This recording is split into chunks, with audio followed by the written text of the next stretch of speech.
안녕하세요, 명쾌한 최원장입니다. 소장 내세균 과정 측정 SIBO에 대한 영상을 간간히 올리고 있습니다.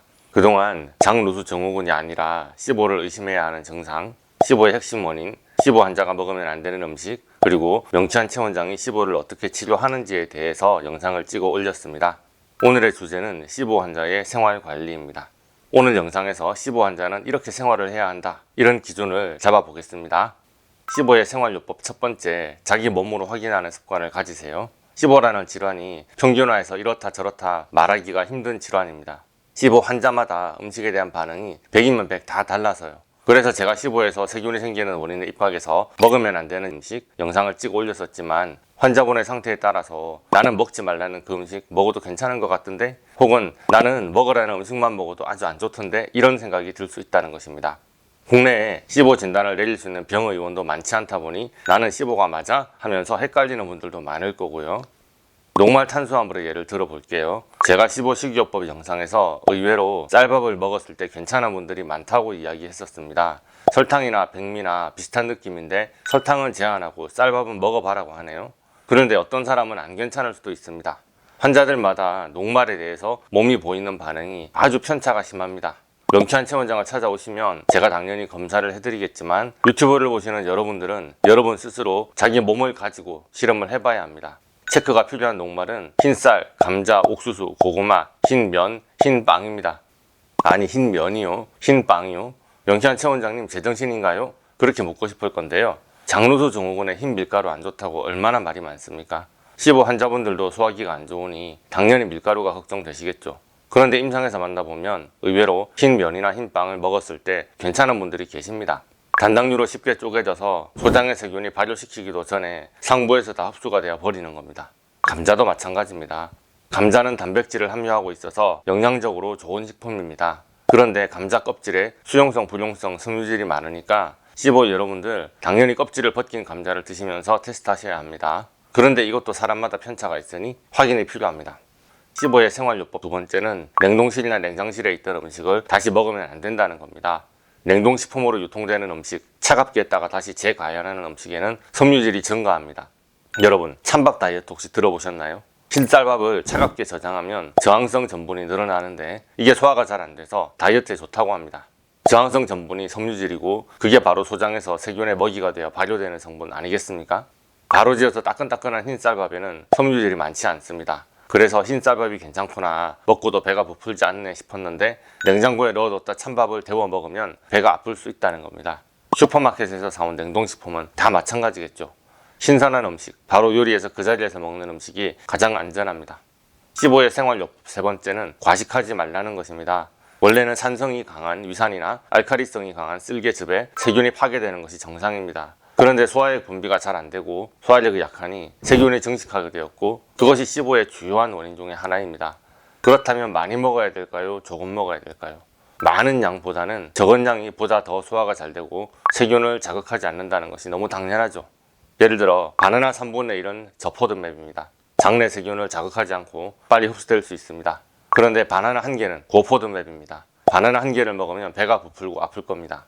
그런데 명쾌한 최원장이 바나나를 먹어도 된다네 하고서 그 자리에서 바나나 한 개, 두 개, 세 개를 다 드시면 당연히 배가 아플 겁니다.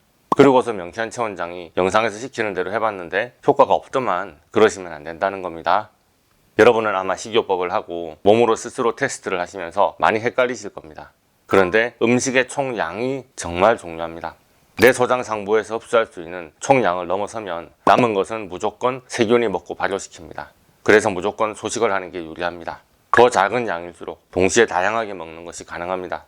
반찬의 가지수를 늘리고 싶다면 조금씩만 먹으라는 말입니다. 반대로 그래도 많이 먹고 싶다고 하시면 반찬의 가지수를 줄여야 합니다. 많이 먹을수록 다양하게 먹으면 안 됩니다. 이것은 상식이라고 생각했는데 SIBO 환자분들 모르는 분들이 많으셔서 굳이 제가 영상으로 찍어봅니다. SIBO의 생활요법 네 번째는 식사 사이의 간격을 늘리라는 것입니다. 장의 연동운동이 활발하지 못한 것이 SIBO의 주요한 원인 중에 하나입니다. 장이 꼬르륵 소리내며 왈칵 움직이는 것이 바로 연동운동입니다. 언제 그렇게 뱃속이 꼬르륵거리나요? 바로 밥을 안 먹었을 때, 배고플 때죠. 속이 비어 있어야 연동운동이 일어나고, 밥을 먹으면 연동운동이 멈춥니다. 그리고 연동운동을 하면 소장의 세균이 대장 방향으로 씻겨 내려갑니다. 그래서 제가 식사 사이의 간격을 5시간 이상 띄우라고 하고 공복을 유지해야 시보가 좋아진다고 하는데, 이게 또 사람마다 다르더라고요. 식사 사이의 간격이 뜨게 되면 뱃속이 난리가 나는 시보 환자분들이 있습니다. 연동운동이 일어나는 것 자체가 배가 아픈 겁니다. 그래서 공복에 오히려 문제가 생기고 뭘 먹으면 좀 덜한 경우가 많다고 하시면서 계속 뭔가를 드십니다. 이렇게 환자들마다 제각각이고 이론과 맞지 않는 경향이 있기도 합니다. 그러나 의학적으로 볼 때 장의 연동운동은 생리적인 작용이고, 연동운동이 잘 일어나지 않는다면 장내 음식이 그냥 멈춰 있고 그 자리에서 발효되기 쉽습니다. 연동운동은 박테리아를 청소하는 시간입니다. 그래서 식간에는 간식을 금지하는 게 원칙입니다. 이론적으로 최적의 시간대를 찾자면 식사를 5시간 간격을 두고 띄우는 것이 좋습니다. 그렇지만 불가피한 상황이라면 식사를 최소한 3-4시간 정도는 띄워주세요. 밤에는 10에서 12시간 정도는 금식을 유지해주세요. 취침 전 2시간 이내에는 아무것도 먹지 마세요. 이것이 원칙입니다. 뭘 먹지 말라고 했는데 먹으면 어떻게 될까요? 약 1시간 반 내지는 2시간 정도 연동운동이 멈춥니다. 그 이후에 연동운동이 시작되어도 그때가 되면 아마도 이미 밥때가 되어 있겠죠? 밥을 먹으면 또 연동운동이 멈춥니다. 세균을 대장 쪽으로 밀어내릴 기회를 놓친 겁니다. 아니 뭐 이런 건 간식도 아닌데 하면서 사탕 하나 입에 넣을 수 있죠. 뇌는 입에 들어온 칼로리를 계산합니다. 그래서 한 알의 사탕은 40에서 50분 정도 초장의 연동운동을 멈추게 할 수 있습니다. 인공 감미료가 포함된 음료수는 어떨까요? 당연히 음식 섭취를 감지하는 수용체를 자극할 수 있습니다. 식간에 먹을 수 있는 것은 물이나 블랙커피, 블랙티입니다. 이 3가지 음료 말고는 아무것도 드시지 마세요. 15회 생활요법 5번째, 벌컥벌컥 마시지 말라는 것입니다. 아까 물, 블랙커피, 블랙티는 식간에 드셔도 된다고 했다고 물 한 컵을 원샷하는 분이 계시는데요. 아이스 아메리카노를 벌컥벌컥 마시는 분이 계시는데 안 됩니다. 위장이 늘어나게 되면 바로 리셉터가 활성화되어 뇌는 음식이 위장에 들어왔다고 알아차립니다. 물인가 커피인가 차인가 그 판단은 나중에 하는 거죠. 그래서 너무 많은 물을 급하게 들이키고 마시고 그러면 그것도 장의 연동운동을 멈추게 합니다.